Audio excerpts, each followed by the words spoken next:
mas nós iremos meditar nessa palavra hoje, e sempre que nós abrimos a palavra de Deus e começamos a pregar a palavra de Deus, Deus traz algo novo sobre nós. Essa é a nossa expectativa. Você também pode acompanhar aí no telão, nós estamos na versão NVI. Vamos começar. A palavra de Deus diz assim: na manhã seguinte, Abraão pegou alguns pães e uma vasilha de couro, cheia de água, deu-os a Agar, e tendo-os colocado sobre os ombros dela, despediu-a com o menino. Ela se foi e andou vagueando pelo deserto de Beceba. Quando acabou a água da vasilha, ela deixou o menino debaixo de um arbusto e foi sentar-se perto ali, à distância de um tiro de flecha, porque pensou: não posso ver o menino morrer. Sentada ali perto, começou a chorar. Deus ouviu o choro do menino, e o anjo de Deus chamou Agar do céu e lhe disse: o que aflige você, Agar? Não tenha medo. Deus ouviu o menino chorar lá, onde você o deixou. Levante o menino e tome-o pela mão, porque dele eu farei um grande povo. Então Deus lhe abriu os olhos e ela viu uma fonte. Foi até lá, encheu de água a vasilha e deu de beber ao menino. Deus estava com o menino. Ele cresceu, viveu no deserto e tornou-se flecheiro. Viveu no deserto de Parã, e a sua mãe conseguiu-lhe uma esposa da terra do Egito. Pai, em nome de Jesus, nós estamos diante da tua palavra, que é viva, que é eficaz, que transforma a nossa mente e o nosso coração. Nós te pedimos que essa palavra hoje encontre um lugar, um terreno fértil em nosso coração. E ali faça morada, e ali morra para renascer e para transformar a nossa história. Pai, em nome de Jesus, nós queremos ver os teus milagres. Nós queremos reconhecer os teus milagres nas nossas vidas, Pai. Nos ajuda, nos dá entendimento através do Espírito Santo de Deus, para que possamos compreender a tua palavra e o que essa palavra tem a ver com a nossa vida hoje, em 2024. É isso que nós pedimos e agradecemos em nome de Jesus. Queridos, antes de começar essa história, eu queria voltar um pouquinho, porque Agar surge na história. Mas antes de Agar surgir, nós temos a história de Abrão e Sarai. Abrão e Sarai, vocês sabem que é um casal que foi prometido por Deus a eles uma grande descendência através de um filho. Sarai era estéril nesse momento aqui, já era uma mulher muito idosa e seu esposo também. Receberam a promessa e essa promessa demorou demais para se cumprir. Passou-se 10 anos e nada acontecia. E muitas vezes, como nós recebemos uma promessa, nós temos a expectativa de que algo vai acontecer no próximo mês, daqui a 2 meses, ou quem sabe no mais tardar no próximo ano. E os dias vão se passando, os meses vão se passando, os anos vão se passando. E nada acontece. E era isso que estava acontecendo nessa história de Abrão e Sarai. E aí que entra Agar na história. Agar era serva, era uma escrava de Sarai. E nessa época era muito comum, quando uma mulher não podia ter filho, ela chamava a escrava dela, apresentava para o seu esposo e mandava esse esposo se deitar para que assim pudesse gerar filhos. E Sarai dá essa ideia a Abrão. E Abrão, de uma maneira muito esquisita, ele não faz nada contra, ele faz tudo bem. Assim seja, segundo a sua vontade. E acontece que essa mulher fica grávida, Agar, e na medida em que ela fica grávida e a posição dela naquela configuração familiar muda, o seu comportamento também muda. Quantas vezes isso acontece também na nossa vida? Quando nós mudamos a nossa posição, mudamos também o comportamento. E a palavra de Deus vai dizer que ela começa a desprezar a sua senhora, Sarai, ao ponto de que as duas começam a brigar, a entrar em conflito. Sarai começa a maltratar Agar a ponto dela fugir para o deserto. Lá no deserto, essa mulher encontra a presença de Deus, encontra o próprio Deus, recebe uma promessa, mas o mesmo Deus que dá a promessa manda ela voltar para sua senhora, voltar para a casa de Abrão e de Sarai. E essa mulher volta grávida, tem o seu filho, e depois de um tempo, Sarai se torna Sara. Tem o seu filho, o filho da promessa, Isaque. E aqui nós começamos nesse capítulo 21 com o nascimento de Isaque. O menino cresce, na hora de o menino desmamar, isso se dava mais ou menos por volta dos 2, 3 anos. Abraão dá uma grande festa, e nessa grande festa acontece algo que desagrada demais o coração de Sara. A palavra que fala sobre zombar, porque o texto bíblico vai nos dizer que Ismael zomba de Isaque. Nesse tempo aqui, Ismael já tinha por volta dos seus 16, 17 anos, e zomba de Isaque, que tem apenas 2, 3 anos. A palavra zombar, ela deixa muitos significados no ar, dos quais a gente não sabe quais são. Porque a palavra se encaixaria perfeitamente em ter acontecido algo do tipo carícias sexuais, mas também desprezo, também algum tipo de batalha. Mas acontece algo que aflige o coração de Sara. E Sara não gosta, fica extremamente incomodada e fala para Abraão: expulse essa escrava e o filho dela, porque ele não será herdeiro junto com meu filho Isaque. E a palavra que Sara usa para dizer para Abraão colocar essa mulher para fora é tão forte, que é a mesma palavra empregada lá no comecinho com Adão, quando diz que Adão foi expulso do jardim do Éden. Então é uma palavra com um significado forte, é do tipo assim: olha, pega essa escrava, que para eles não tinha nem nome, nem de H era chamada, e manda ela embora. Dá um fim nela, faz alguma coisa, porque ela aqui está incomodando. Presta atenção, que nós estamos diante de uma história que começa com todos os personagens sofrendo as consequências de um erro, de uma falha, de uma decisão errada. Qual de nós nunca tomou uma decisão errada e por conta disso não sofreu algum tipo de consequência? Se você tem pelo menos mais de 1 ano de idade, com certeza você é dessas pessoas que já tomou alguma decisão errada na sua vida. Porque isso faz parte da nossa natureza pecaminosa. E aqui Sara dá a ideia de Abrão ter esse filho, gerar esse filho na escrava, mas agora ela manda essa mulher embora.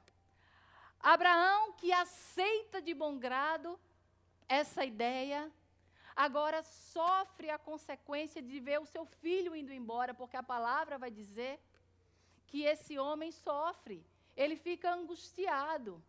Imagina, ele conviveu com esse filho durante 16 anos.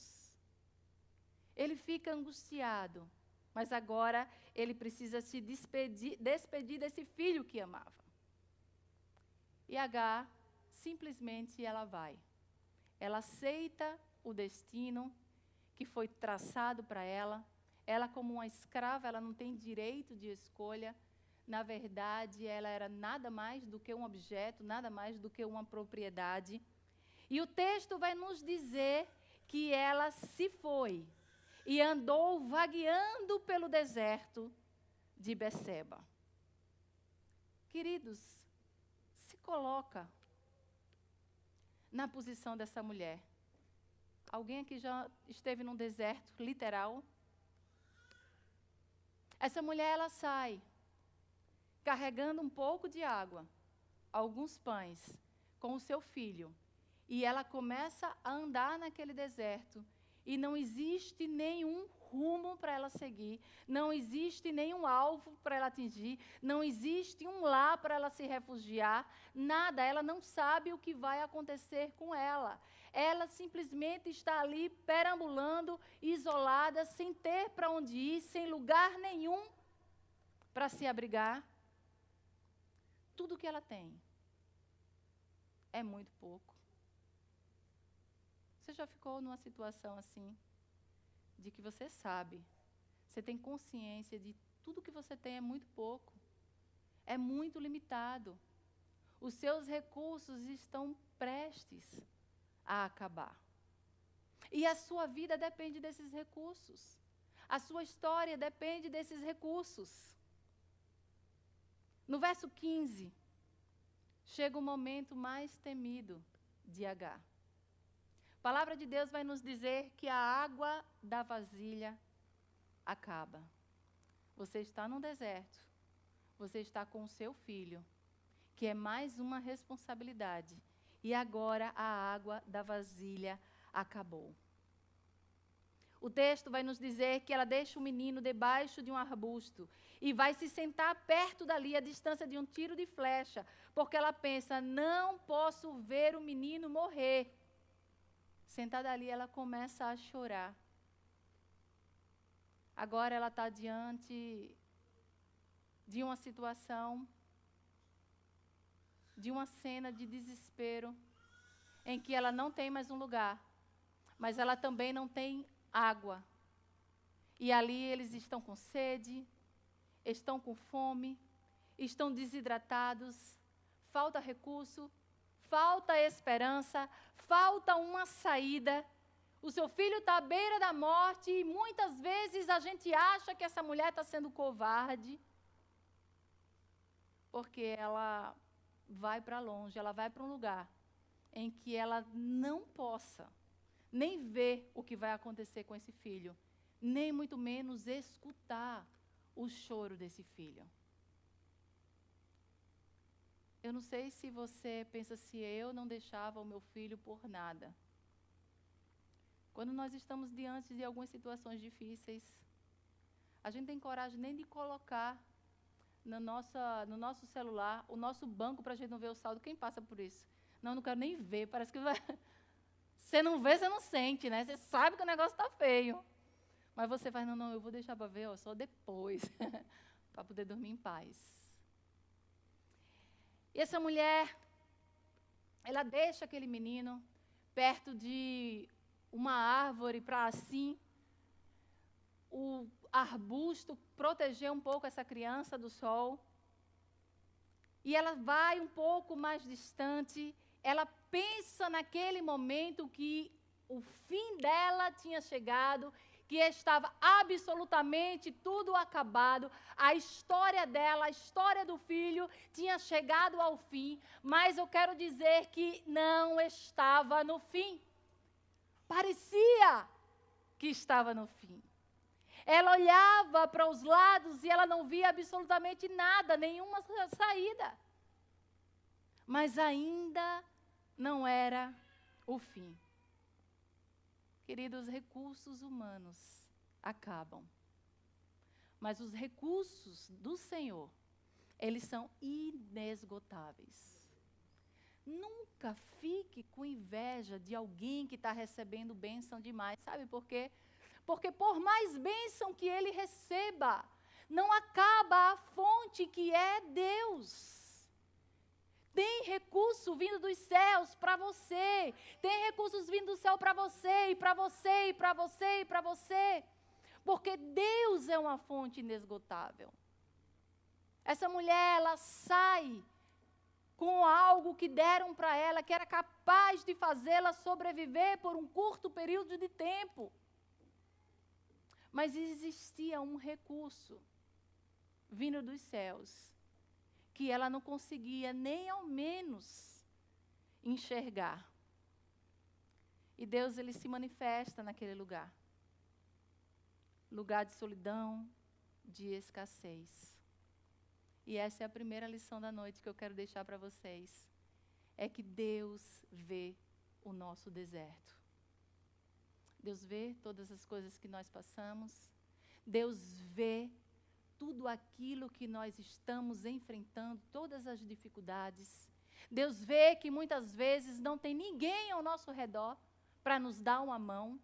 Ao contrário disso, muitas vezes você é rejeitado, você é colocado para fora, você é humilhado, aquilo que entregam para você sobreviver é pouco demais, é limitado.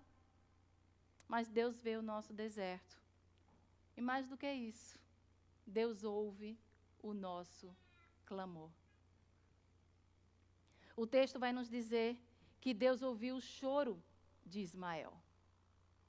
Verso 17. Deus ouviu o choro do menino, e o anjo de Deus chamou Agar do céu. Do céu, o Senhor viu aquela mulher, viu aquele menino do céu. O Senhor ouviu o choro daquela mulher, ouviu o choro daquele menino. Qual é o lugar nessa terra? Qual é a dificuldade que nós enfrentamos que o Senhor não seja capaz de ver? O Senhor ouviu. Deus chamou Agar do céu e disse: o que aflige você, Agar? Não tenha medo. Deus ouviu o choro. Queridos, muitas vezes nós achamos que precisamos de palavras elaboradas para que o Senhor possa nos escutar.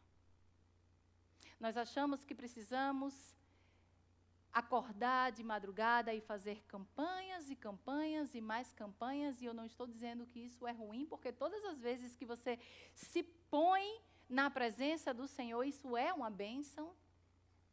Mas eu quero dizer que não é necessário formular palavras para que isso possa mover o coração de Deus. Não precisamos de palavras elaboradas. Deus responde um choro sincero. Jeremias 33:3 diz: clame a mim e eu responderei.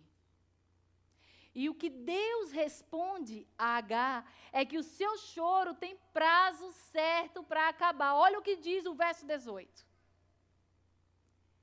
Deus fala assim: levante o menino, tome-o pela mão, porque dele farei um grande povo. Sabe o que Deus está falando para Agar?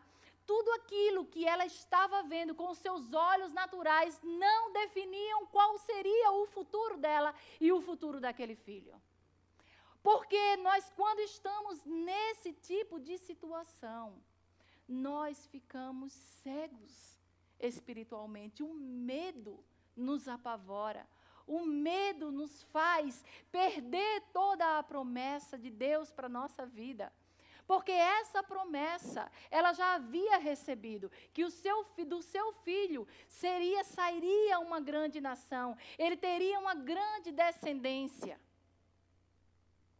Ela já tinha escutado essa promessa, mas o caos da situação faz com que ela esqueça dessa promessa. Ele não morrerá, mas ele florescerá com uma grande nação.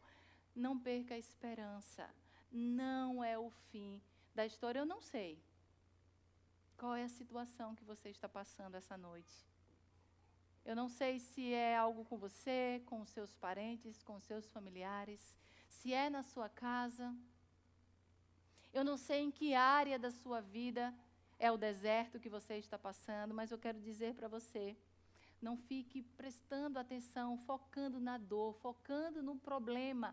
Foque na promessa que o Senhor tem para a sua vida. Não foque na desolação. Foque na abundância sobrenatural que o Senhor tem para a sua vida. Não foque nesse presente caótico que se apresenta, em que você está instalado. Foque no futuro de esperança que o Senhor tem para nós. Queridos, o Senhor tem um futuro de esperança para nós. O Senhor tem um futuro de esperança para nós. O presente não determina a nossa vida. Fique de olho na promessa. E essa palavra é tão interessante. Ele fala assim, olha, você chorou, eu ouvi, eu falei com você. Agora se levante. Levante. Pegue o seu problema pela mão. Levante e lembre, apresente ele ao Senhor e lembre que dessa questão, dessa situação, eu vou transformar e com isso você vai receber a sua promessa. Deus nos chama para enxergar além das circunstâncias. Verso 19 nos diz assim: então Deus lhe abriu os olhos e ela viu uma fonte. Foi até lá e encheu de água a vasilha e deu de beber ao menino. Deus abriu os olhos de Agar. Ela viu um poço que salvou a vida dela e a vida do seu filho. Sabe o que é interessante, queridos? É que o poço já estava lá. O poço já estava lá, mas o medo e a angústia que ela estava passando naquela situação a impediu de ver que a solução do seu problema já estava lá. Será que não é isso que acontece com as nossas vidas? Nós ficamos completamente paralisados com as situações que nos causam terror. E nós estamos sendo impedidos de ver que a solução dos nossos problemas está à frente. Talvez o que nós precisamos não seja mais recursos, mas ver o que o Senhor já colocou em nós. Mais do que isso, às vezes o que nos falta é conhecer o próprio Deus, reconhecer a sua presença, reconhecer o Deus da sua vida, um Deus que não nos dá apenas aquilo que é necessário, mas que renova a nossa visão para que a gente enxergue a provisão. Queridos, no meio do deserto, numa situação de dificuldade, de isolamento, de desolação, de escassez, de falta de recursos, o Senhor fala com aquela mulher e lembra uma vez mais que o futuro dela e do filho dela não terminaria ali. Sabe o que é interessante? É que o texto não nos diz que eles saem do deserto. Porque todas as vezes que nós vemos no texto bíblico o deserto, nós achamos sim que é um lugar que é de provação, mas também nós entendemos que é o lugar que Deus fala conosco, porque nós estamos sensíveis à voz do Senhor. Não é que Deus não esteja presente na nossa vida quando nós estamos em momentos de abundância, é porque nós estamos muito distraídos quando nós estamos passando por esses momentos. E no deserto, o que é que nos resta? A não ser clamar pelo Senhor. Mas nesse texto aqui, esse homem não sai, esse rapaz, esse adolescente, ele não sai do deserto. O texto vai dizer que Ismael cresceu e tornou-se um hábil arqueiro e o patriarca de uma grande nação.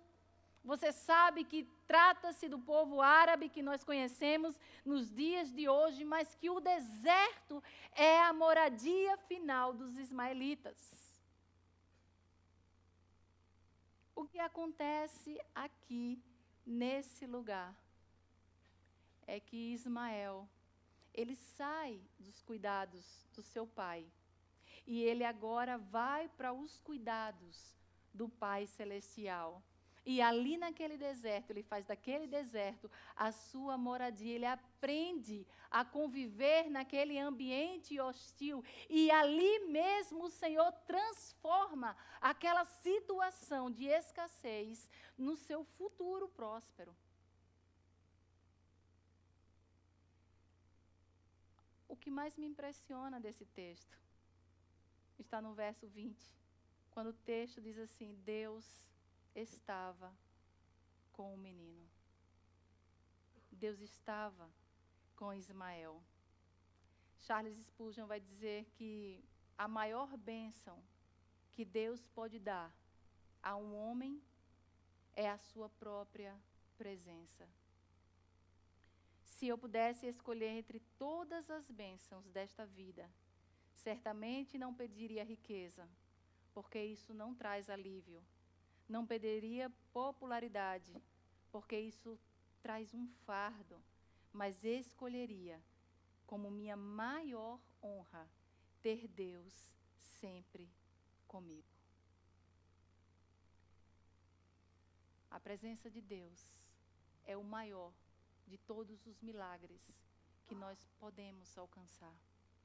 Um Deus que nos vê no deserto, um Deus que ouve o nosso clamor, um Deus que nos chama para enxergar além das circunstâncias, além do que possamos ver com os nossos olhos naturais. Um Deus que nos abençoa com a sua presença, um Deus que cuida de nós. Eu quero que você saia daqui essa noite. Nós ainda vamos ter 2 testemunhos de milagres. Com essa palavra guardada em seu coração. Deserto é lugar de encontro com o Senhor. É lugar que Deus renova as suas promessas. Você pode perder qualquer coisa na sua vida. A única coisa que você não pode perder é a presença do seu Deus. É essa expectativa de presença. É saber que não importa o que aconteça, não importa que as pessoas se abandonem, não importa que você esteja sozinho aos olhos humanos, mas Deus sempre estará com você. Queridos, a palavra de Deus, ela nos traz tantos ensinamentos que são verdadeiros. Às vezes nós olhamos o texto bíblico e achamos que esse texto é uma história, e uma história que foi escrita tantos anos atrás e que nada tem a ver conosco. Mas a história se cumpre nos nossos dias de hoje. Eu queria chamar aqui à frente 2 casais, o Alain, a Verônica, o César e a Thaisa. Nós vamos ouvir agora um testemunho. E eu cumpri a minha promessa, acabei bem rapidinho. Nós vamos ser abençoados por esses casais.